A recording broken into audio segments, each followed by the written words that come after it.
At 4:17 a.m., the quiet dawn shattered as Wang Yibo burst through the doors of Huayin Central Hospital, breathless, pale, and still wearing his motorcycle jacket. Nurses froze. Security guards straightened. No one expected to see him like this.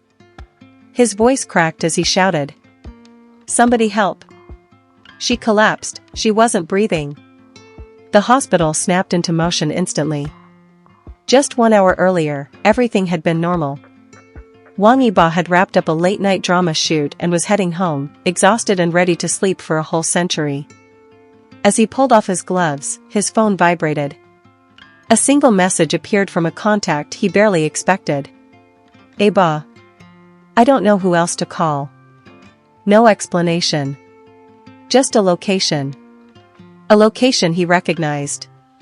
It belonged to Meilin, a young dance trainee he had met months before during a charity rehearsal. They kept in touch secretly, not romantically, but quietly.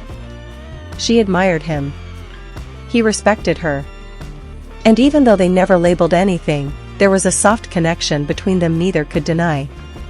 He replied instantly. "What's wrong?" No answer. He called. Nothing. His heartbeat picked up. Within seconds he was on his motorcycle, speeding through dim streets lit only by street lamps and the fading moon. When he reached her apartment building, everything felt wrong.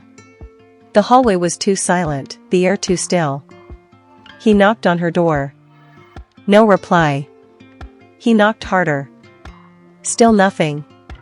Then he heard it, a faint noise from inside. A small thud. A weak sound of something falling. His chest tightened. He called her name again, but the silence afterward was terrifying. He knew he had no time to waste. With one forceful shoulder slam, the door cracked open. Inside was chaos, a lamp on the floor, a water bottle spilled across the carpet, and Meilin lying near the sofa, unconscious, her breathing shallow and uneven. Her phone screen was still lit with that final message. Yibo dropped to his knees, lifted her head gently, and shook her carefully. "Meilin, hey, stay with me. Please." Her body was limp. He checked her pulse, weak. He didn't think twice. He swept her into his arms and rushed down the stairs. Riding a motorcycle was too risky, so he flagged down a taxi in pure desperation.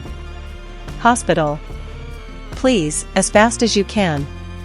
The driver took one look at the situation and stepped on the accelerator. During the entire drive, Yibo whispered to her, his voice trembling. "Stay with me. Don't leave. Just hold on. Breathe, Meilin, breathe." He kept brushing her hair away from her face, checking her pulse again and again, terrified it would fade completely. By the time they reached the hospital, he didn't even wait for the taxi to stop fully. He jumped out, carrying her inside like the last precious thing on earth. Doctors rushed her away immediately, surrounding her with nurses and equipment. Yibo stood frozen, his hands shaking as he watched her disappear behind the emergency doors. Minutes stretched into eternity. His leg bounced. He kept pacing. Every time a nurse walked past, he stood up, hoping for news. 40 tense minutes later, a doctor approached him. "She's stable now," the doctor said calmly. But she collapsed from extreme exhaustion, dehydration, and stress. Her body simply couldn't take any more. Yibo stared, stunned. He knew she'd been training hard for her big audition, but he never imagined she'd been pushing herself to this point. The doctor continued, "If you hadn't acted quickly, the outcome could have been much worse." That sentence hit him harder than any script line ever could. When he was finally allowed into her room, the sight made his breath hitch. Meilin lay on the hospital bed with an oxygen tube and an 4 drip, her face pale but peaceful. Slowly, her eyes opened.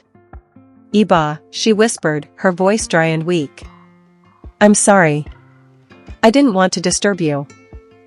He sat beside her and shook his head firmly. "You scared me. You should have told me you weren't okay." Tears gathered in her eyes. "I didn't want you to think I wasn't strong enough. I wanted to prove I could do it." Yibo sighed softly, brushing her hand with his thumb. Being strong doesn't mean pushing yourself until you break. You're allowed to rest. You're allowed to ask for help. No audition is worth your life. She nodded slowly, her breathing steadying as she listened. You'll recover, he said gently. And when you do, we're going to take things slowly. No more collapsing. No more hiding when you're hurting. A faint smile tugged at her lips, small, but real. I'm glad you came, she whispered. You messaged me, he replied. Of course I came. Morning sunlight spilled into the room, warm and gold, wrapping them in a quiet calm after the storm.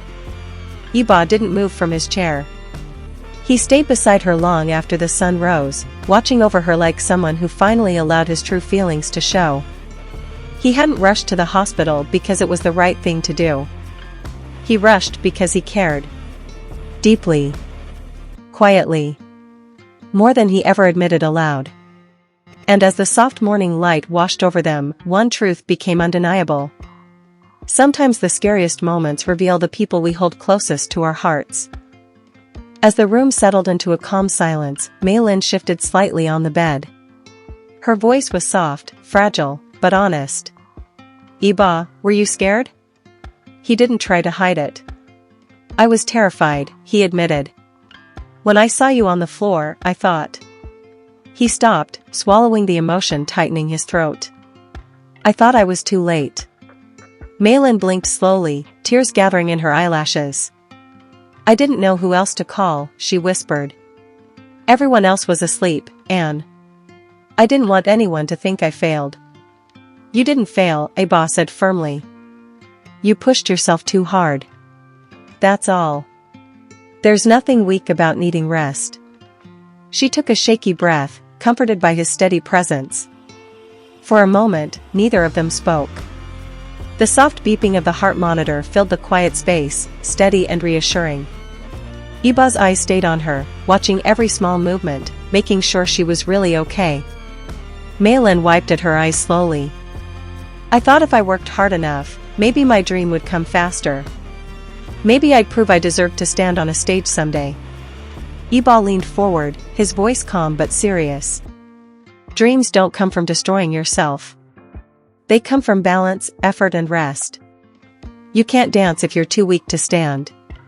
Her lips curved into a tiny, embarrassed smile. You sound like a teacher. He chuckled quietly. Maybe I'm learning to care like one. Meilin's cheeks flushed slightly, but before she could respond, a nurse stepped in to check her vitals. Yibo politely moved aside, watching closely as the nurse adjusted the 4 and recorded numbers on a chart. She's improving quickly, the nurse said. Just make sure she rests. No heavy training for a while. Yibo nodded immediately, almost too quickly. I'll make sure of that.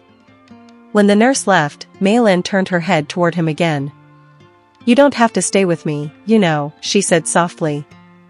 You must be tired.